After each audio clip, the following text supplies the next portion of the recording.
मूसलाधार बारिश के बीच में सुनसान सड़क पर सुहानी किसी की मदद का इंतजार कर रही थी। उसकी कार खराब हो गई थी।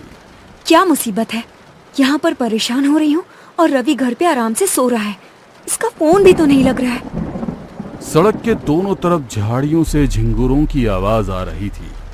तभी परेशान सुहानी को किसी ने आवाज दी। सुहानी, सुहानी। कौन है यहाँ? रवि तुम हो क्या? मुझे परेशान मत करो, सामने आओ। सुहानी के बार बार बोलने पर भी कोई सामने नहीं आया। अब वो आवाज भी नहीं आ रही थी। वो डर कर इधर उधर देखने लगी। डर की वजह से उसके माथे पर पसीना आ गया और उसने वो कार वहीं छोड़ दी और वो भागते हुए सुनसान सड़क पर किसी की मदद की तलाश करने लगी। तभी अंधेरे में एक साया नजर आया। डूबते हुए के लिए तिनके का सहारा सोच वो उसकी तरफ बढ़ने लगी, मगर जैसे ही पास में पहुंची डर के कारण उसकी चीख निकल गई। वो उस साये से दूर भागने लगी और भागते भागते एक ट्रक से टकरा गई। उस साये के चेहरे पर मुस्कुराहट थी। जैसे ही ये हादसा हुआ, घर पर सो रहा रवि अचानक से उठ गया। उसका पूरा शरीर पसीने से भीग गया। उसने पूरे घर में देखा, सुहानी अभी तक नहीं आई थी। रात के 2 बज गए और सुहानी अभी तक क्यों नहीं आई? कहीं वो किसी मुसीबत पे तो नहीं? शिट, मेरा फोन भी स्विच ऑफ है। वो यदि फोन भी लगा रही होगी तो कैसे पता चलेगा? रवि ने तुरंत फोन चार्जिंग पर लगाया और जैसे ही फोन चालू हुआ उसने तुरंत सुहानी को कॉल किया। हेलो सुहानी, क्या हुआ? तुम अभी तक घर क्यों नहीं आई? तुम्हें बहुत जल्द मेरी याद आ गई। मैं यहाँ पर अकेली खड़ी हूँ। मेरी कार खराब हो गई है। मैं लोकेशन शेयर कर रही हूँ, जल्दी से लेने आओ। कहते हुए सुहानी ने फोन रख दिया। थैंक गॉड सुहानी ठीक है, वरना मैं तो इतना बुरा सपना देख के डर चुका था।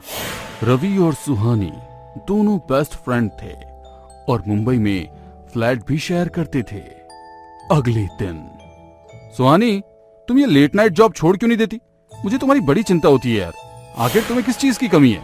तुम तो सुहागपुर की राजकुमारी हो। जैसे ही रवि ने ये कहा, सुहानी गुस्से में उसकी ओर देखकर बोली, कितनी बार कहे हम तुमसे कि हम कोई राजकुमारी नहीं है। बरसों पहले हमारे पिता ने हमें घर से निकाल हॉस्टल में डाल दिया था। तब से लेकर आज तक उन्हें हमारी कोई फिक्र ही नहीं हुई। हर महीने पैसे भेजकर अपनी कर्तव्य की इतिश्री कर लेते हैं, मगर अब और नहीं। हम अपने पैरों पर खड़े हैं। अब हमें उनके पैसों की भी जरूरत नहीं। दोनों बात कर ही रहे थे कि सुहानी के फोन पर किसी का फोन आया। राजकुमारी साहिबा, हम रघु बोल रहे हैं। रघु काका, कैसी हैं आप? काका, इतने साल अपने घर परिवार से दूर कैसे होंगे? मैं आपकी तकलीफ समझ सकता हूँ, मगर ऐसा नहीं है कि तकलीफ आपने अकेले में सही है। महाराज भी उतने ही परेशान थे। आपसे विनती है कि जितनी जल्दी हो सके आप सुहागपुर आ जाइए। महाराज की हालत ठीक नहीं है, डॉक्टरों ने जवाब दे दिया है। जीवन भर तो हम लोग साथ नहीं रहे, अंतिम समय में साथ रहकर क्या बदल जाएगा? सॉरी, मैं नहीं आऊंगी। कहते हुए सुहानी ने फोन रख दिया। पास खड़ा रवि, जो सारी बातें सुन रहा था, गुस्से में बोला, ये क्या बचपना है सुहानी? तुम्हारे पिता की तबीयत खराब है और तुम जाना नहीं चाहती? इस दुनिया में तुम्हारे सिवा उनका है ही कौन? यदि वो तुमसे मिलना चाहते हैं तो तुम्हें जाना चाहिए। रवि के बार बार समझाने पर सुहानी मान गई और वो दोनों सुहागपुर के लिए निकल गए।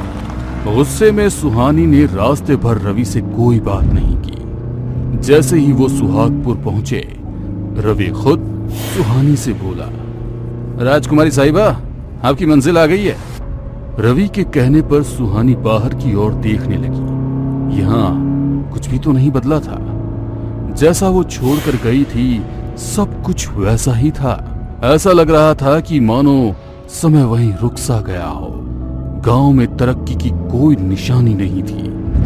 दोनों बातें कर ही रहे थे कि अचानक कुछ तेजी से आकर कार से टकरा गया। अरे यार, मैं तो सड़क पर देखकर ही चला रहा था। अचानक से पता नहीं क्या चीज सामने आ गई। वो तो देखकर ही पता चलेगा। दोनों कार से उतरकर देखने लगे तो सामने एक काली बिल्ली पड़ी हुई थी जिसकी आंखें हरे रंग की थी। गाड़ी से टकराने के कारण उसके सिर से खून निकल रहा था। मुझे समझ नहीं आया कि बिल्ली अचानक कैसे गाड़ी के सामने आ गई। अब क्या करें? लगता है ये मर गई है।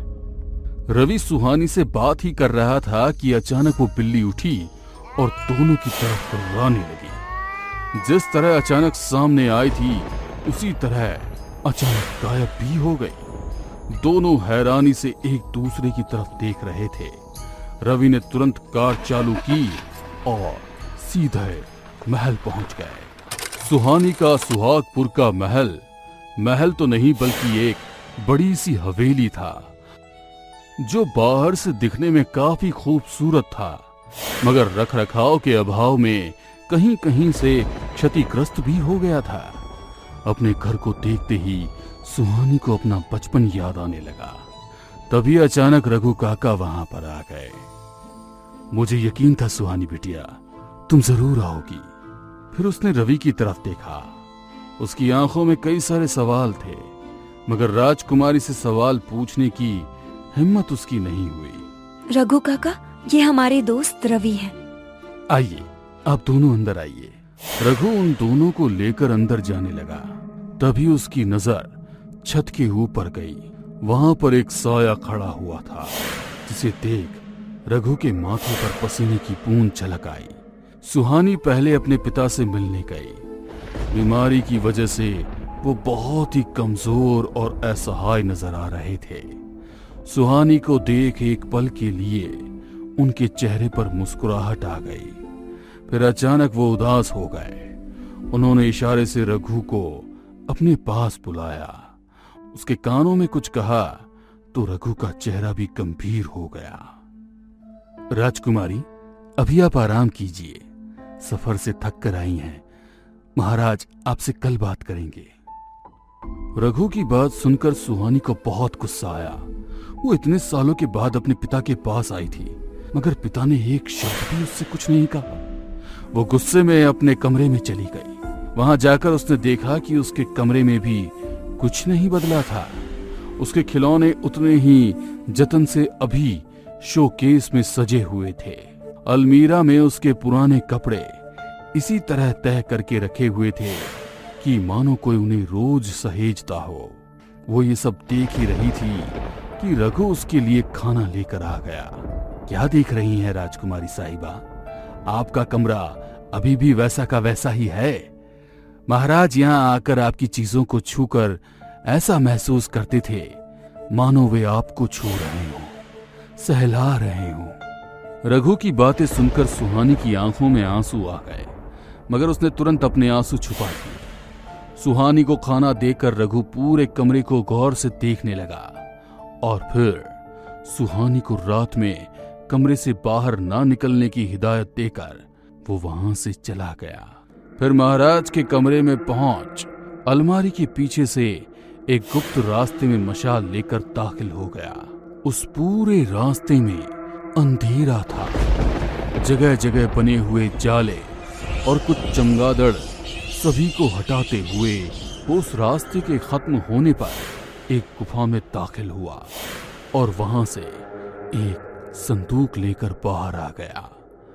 महाराज ने जैसे ही उस संदूक को देखा, उनकी आंखों में भय साफ नजर आ रहा था। उन्होंने रघु को उसे खोलने के लिए कहा। जैसे ही रघु ने उसे खोला, वो पीछे हट गया। संदूक में एक कंकाल था। दूसरी तरफ सुहानी को नींद ही नहीं आ रही थी। उसने रवि को महल की छत पर चलने के लिए कहा। देखा तुमने, इतने वर्षों के बाद भी मेरे पिता ने मुझे एक शब्द भी कुछ नहीं कहा, इसीलिए यहाँ आने का जरा भी मन नहीं था। देखो, उन्होंने तुमसे कुछ नहीं कहा, ये तो मैंने भी देखा। और तुम्हें देखकर उनकी आंखों में जो आंसू थे वो तुम्हें नजर नहीं आए? कुछ तो राज है जो वो अपने मन में छुपाए हुए हैं। मगर क्या? दोनों बातें कर ही रहे थे कि तभी उन्हें वही काली बिल्ली नजर आई जो उन्हें सड़क पर मिली थी। उसने जैसे ही सुहानी पर झपटा मारा, एक काले कपड़े पहनी हुई महिला ने उस बिल्ली को धर दबोचा और उसे खाने लगी। उस महिला के सिर पर चोट लगी थी। जिससे खून बह रहा था। आंखों की जगह सफेद पुतलियां वो हवा में उस पर लहरा रही थी। बिल्ली के शरीर से जमीन पर टपके हुए खून को उसने अपनी लंबी जुबान से साफ किया और अचानक वहां से गायब हो गए। रवि और सुहानी दोनों हैरान थे कि उन्होंने जो कुछ भी देखा वो सच था या सपना। क्या कारण है कि महाराज ने सुहानी को इतने दिनों तक खुद से दूर रखा? रघु को किसका कंकाल संदूक में मिला? आपके सभी सवालों के जवाब मिलेंगे हादसा 2 में।